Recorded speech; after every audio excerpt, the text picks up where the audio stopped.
Shooting one maximum enter cinema 150 days ನಂದು ಮುಗಿಯುತ್ತೆ. 150 days enter ಇದು. ಯಾಕಂದ್ರೆ ನಮ್ಮ ಹುಡುಗ ಬಂದ್ಬಿಟ್ಟು ಆನ್ ಟೈಮ್. ನಮ್ಮ ಹುಡುಗ ಒಂದಿನ 10 ಗಂಟೆ ಬಂದವನಲ್ಲ, ಒಂದಿನ 1 ಅವರ್ ಅರ್ಧ ಗಂಟೆ ಲೇಟ್ ಮಾಡಿದವನಲ್ಲ ಅವನು. ಸೊ ಅದರಿಂದ ಆನ್ ಟೈಮ್ ಮಾಡಿದ್ದೀವಿ, ಯಾವ ಆರ್ಟಿಸ್ಟ್ ಆಗಲಿ. ಸೊ ಬೇಸಿಕಲಿ ನನಗೆ ಧ್ರುವ ಅವರು ಆನ್ ಟೈಮ್ ಬಂದಾಗ, ಸೊ ಬೇರೆಯವರೆಲ್ಲ ಬರ್ತಾರೆ ಅವಾಗ. ಬೇರೆಯವರೆಲ್ಲ ಆನ್ ಟೈಮ್ಗೆ ನಾವು ಒಂದು ಪ್ಲಾನ್ ಮಾಡಿರ್ತೀವಲ್ಲ, ಅದ್ರ ಪ್ರಕಾರ 150 ಡೇಸ್ ಇನ್ ಮ್ಯಾಕ್ಸಿಮಮ್ ಇನ್ನೊಂದು ವೀಕ್ ಶೂಟಿಂಗ್ ಇದೆ. ಅದಾದ್ಮೇಲೆ ಓನ್ಲಿ ಸಾಂಗ್ಸ್, 3 ಸಾಂಗ್ಸ್ ಆಗಿದೆ. ಒಂದು ಸಾಂಗ್ ಕೊರಿಯೋಗ್ರಫಿ ನಾಗೇಶ್ ಮಾಡಿದ್ದಾರೆ, ಇನ್ನೊಂದು ಸಾಂಗು ರಾಜು ಸುಂದರಂ ಮಾಡಿದ್ದಾರೆ, ಇನ್ನೊಂದು ಸಾಂಗ್ ಬಂದ್ಬಿಟ್ಟು ಮೋಹನ್ ಮಾಸ್ಟರ್ ಮಾಡಿದ್ದಾರೆ. ಇನ್ನು 3 ಸಾಂಗ್ಸ್ ಅಲ್ಲಿ ಒಂದು ಸಾಂಗು ಭೂಷಣ್ ಮಾಸ್ಟರ್ ಮಾಡ್ತಿದ್ದಾರೆ, ಇನ್ನೊಂದು ಸಾಂಗ್ ಬಂದ್ಬಿಟ್ಟು ಇವ್ರು ಮಾಡ್ತಿದ್ದಾರೆ, ಅದು ಪ್ರಭು ಮಾಸ್ಟರ್ ಮಾಡ್ತಿದ್ದಾರೆ, ಪ್ರಭುದೇವ್ ಅವರು. ಅಂಡ್ ಇನ್ನೊಂದು ಫಾರಿನ್ ಸಾಂಗ್ ಬಂದ್ಬಿಟ್ಟು ಇನ್ನೊಂದು ಫಾರಿನಲ್ಲಿ ಮಾಡ್ತಿದ್ದೀವಿ. ಫ್ಲೈಟ್ ಅಂದ ತಕ್ಷಣ ನಮ್ಮ ಮಗ ನೋಡ್ತಾನೆ, ನಮ್ಮ ಇದ. ಅಂಡ್ ಫಾರಿನ್ ಸಾಂಗ್ ಮಾಡ್ತಾರೆ, ಅದು ರಾಹುಲ್ ಮಾಡ್ತಿದ್ದಾರೆ. ಅಂದ್ರೆ ಪ್ರತಿ ಸಾಂಗನು ಒಬ್ಬೊಬ್ರು ಅಂದ್ರೆ ಈ ಸರಿ ಯಾರು ರಿಪೀಟ್ ಇಲ್ಲ, ಒಂದೊಂದೇ ಸಾಂಗ್ ಒಬ್ಬರು. ಯಾಕಂದ್ರೆ ನಾನು ಕೆಲಸ ಕಲ್ತ್ಕೋಬೇಕಲ್ಲ, ನಾನು ಫಸ್ಟ್ ಸಿನಿಮಾ ನಂದಿದ್ದು, ನಾನು ಹೊಸಬ. ಅವ್ರ ಹತ್ರ ಏನಾದ್ರು ಕಲಿಬೇಕು ಅನ್ನೋದು ಉದ್ದೇಶದಿಂದ ನಾನು ಅವ್ರ ಅಸಿಸ್ಟೆಂಟ್ ಆಗಿ ಮಾಡಿದ್ದೀನಿ. ಯಾವಾಗಲೂ ರೇಗಿಸ್ತಾ ಇರ್ತಾನೆ, ಯಾರು ಅಸಿಸ್ಟೆಂಟ್ ಆಗಿ ಹೋಗ್ಬೇಡಿ ನೀವು ಅಂತ. ಸರ್, ಈಗ ಈ ಪ್ರಶ್ನೆ ನಿಮಗೂ ಮತ್ತು ಧ್ರುವ ಅವ್ರಿಗೂ.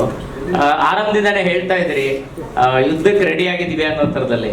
ಇದು ಯಾವ ರೀತಿ ವಿಶ್ಲೇಷಣೆ ಮಾಡ್ತಾ ಇದ್ದೀರಾ? ಡಿಸೆಂಬರ್ ನಲ್ಲೇ ಕೇಳಿ ಬರ್ತಾ ಇದೆಯಾ ಹೇಗೆ ಅನ್ನೋಂಥದ್ದು ಕನ್ಫರ್ಮೇಶನ್? ಡಿಸೆಂಬರ್ ಅಲ್ಲಿ ಬರುತ್ತೆ, 100% ಬರುತ್ತೆ. ಅಲ್ಲ, ಪದೇ ಅದ ಒಂದ್ ರೀತಿ ಯುದ್ಧಕ್ಕೆ ರೆಡಿ ಆಗ್ತಾ ಇದೀವಿ ಅನ್ನೋಂಥದ್ದು. ನಾವು ಟೀಸರ್ ಬಿಟ್ಟಿರೋದು ಯಾವಾಗಲೂ ಟೀಸರ್ ಬಿಟ್ಟಿದೆ. ಆಮೇಲೆ ಡಬ್ಬಿಂಗ್ ಐ ಥಿಂಕ್ ನೀವು 1 ವರ್ಷ ಹಿಂದೆ ಟೀಸರ್ ಬಿಟ್ಟಿದ್ದೀವಿ, ಯುದ್ಧ ಶುರು ಮಾಡೋಣ ಅಂತ. ಅವಾಗಲೇ 1 ಇಯರ್ ಹಿಂದೆನೆ ಮನೆಯಿಂದ ಮಾಡಿದ್ದೀವಿ.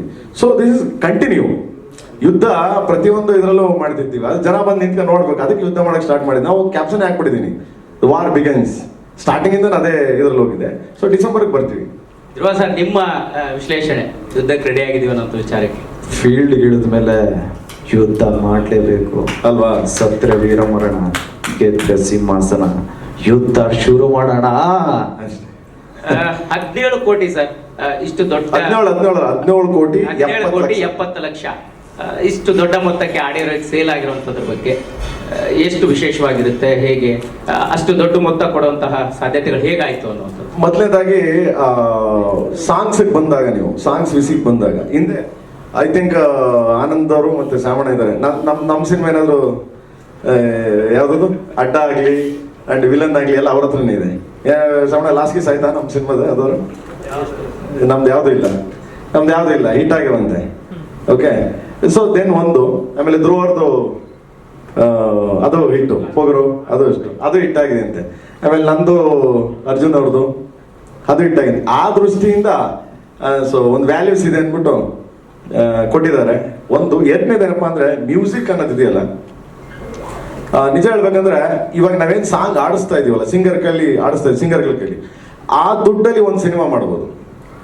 ಆ ಪ್ರೈಸ್ ಹೆಂಗೆ ಅಂತಂದ್ರೆ, ಕನ್ನಡ ನಾನು ಆಡ್ತಾ ಇರ್ತೀನಿ, ಸೊ ತೆಲುಗು ತಮಿಳು ಸಿದ್ಸೀರ ಮಾಡ್ತಾರೆ, ಹಿಂದಿ ಬಿ ಫ್ರಾಂಕ್ ಅಂತ ಆಡ್ತಾರೆ, ಓಕೆ, ಮಲಯಾಳಮು ವಿಜಯ್ ದಾಸ್ ಆಡ್ತಾರೆ.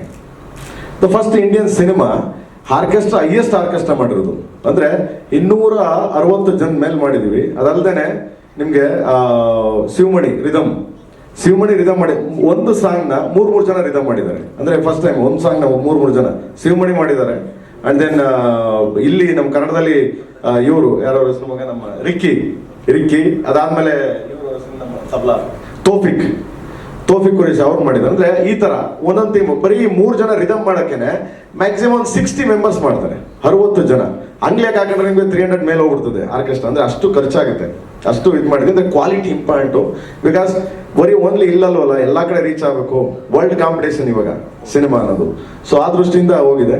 ಆಮೇಲೆ ಹಿಂದೆ ಒಂಚೂರು ಮಾರ್ಕೆಟ್ ಅಲ್ಪ ಸ್ವಲ್ಪ ಮ್ಯೂಸಿಕ್ ಅಲ್ಲಿ ನಮ್ದು ಏನೋ ಅಲ್ಪ ಸ್ವಲ್ಪ ಹೆಸರಿರೋದ್ರಿಂದ ಒಂಚೂರು ಮ್ಯೂಸಿಕ್ ಏನೋ ಚೆನ್ನಾಗಿ ಮಾಡ್ತಾರೆ ಕಣೆ ಅರ್ಜುನ್.